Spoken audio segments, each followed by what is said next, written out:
Our new song is available for pre-order at getcominghome.com. Check it out. Download iTunes to pre-order and support our work. Here's the big story from the Post-Millennial. Ryan Routh denied bail. FBI seeks charge of attempted assassination. You know, at first they were saying it was going to be some kind of gun-related charge, but then they discovered the letter. The letter in which the dude says this was his plan and is offering $150,000 for someone to go after Donald Trump. I'm going to keep the language a little light. Now, I want to stress, ain't nobody got that money and ain't no way anybody's paying it. So it's not a serious thing. And they're only showing the first letter. This came from a DOJ filing. They're now saying that they're going after him for these charges. The U.S. DOJ plans to charge the man accused of hiding with a gun at former President Trump's Florida golf course with attempting to assassinate a major political candidate. McCabe said prosecutors had documented Ruth's effort to stalk Trump during a roughly month-long period in South Florida in an apparent attempt to assassinate him. Prosecutor Mark Despoto said the Justice Department will ask a grand jury to bring more serious attempted assassination charges against Routh, who was handcuffed and shackled at the waist during a hearing before McCabe in which prosecutors detailed some of the evidence collected against him. Now, apparently, this would-be assassin dropped a box off with some guy. That guy didn't touch it until he learned that Routh was, in fact, the suspect in this attempted assassination. So he opened it up, found the letter, and immediately contacted the authorities. I got to wonder, though, because the box had a bunch of stuff in it. I'm wondering if this guy, what did he know, if he knew anything? Could it be that Routh was like, hey, if anything happens to me, check the box?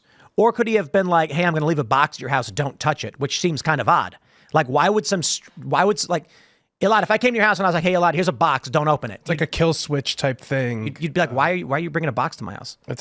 I'd look in the box, by the way. Don't trust me. If you tell me, wait for my death to look into this box, I'm going to take a peek prior to. People have weird friends, though, that he's like this guy who lives in Hawaii. He suddenly shows up. He's like, I'm here for a month. Hold on to this box. And you're like, okay, I guess. I feel like you should still look in the box, though. Like, what's in it? Unless you feel like he's sketchy and you don't want to be implicated, right? So don't let him leave the box there. Look, it's weird. I'm just saying, not everyone has the backbone to stand up to their whack friends. I'd open the box. There's something deeply unsettling now with how we're seeing copycat attempts from the original Butler attempt. Now we're seeing this follow-up attempt. And despite how honorless and immoral and dumb and wrong political assassination attempts are, we're seeing it become more normalized in our political process. And it's very dangerous as we're seeing rhetoric get more heated and attempts actually be made against politicians running for the highest office is very nerve-wracking. And obviously all the politicians came out widely condemning this. Kamala Harris, I think Joe Biden released a statement condemning all this stuff, but it is unsettling. President Joe Biden. No, the other one you said? Kamala Harris. Who? Kamala Harris.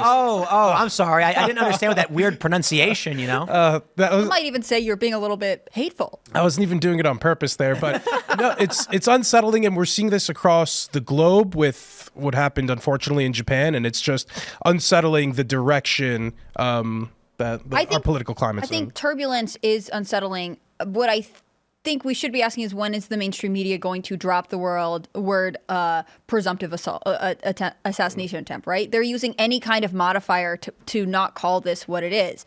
This guy wrote a note saying this was an assassination attempt. At what point does the mainstream media have culpability here that they are stoking all of these fears that people have about turbulence in this country by not willing to be honest about what happened? I mean, in this case, too, they could even come out on the side of praising Secret Service for having caught the guy. You know, I personally think it's sort of strange he was allowed to get that close to the perimeter, but they could spin this in a way that is pro-big government, just like I'm sure they want to. Instead, they are still trying to say, like, well, we don't really know. He could have just been hanging out. Some people sit in bushes near the president with guns. Like, it doesn't make any sense, and until they are honest about what happened, especially in light of this new court filing, they are responsible for encouraging the instability.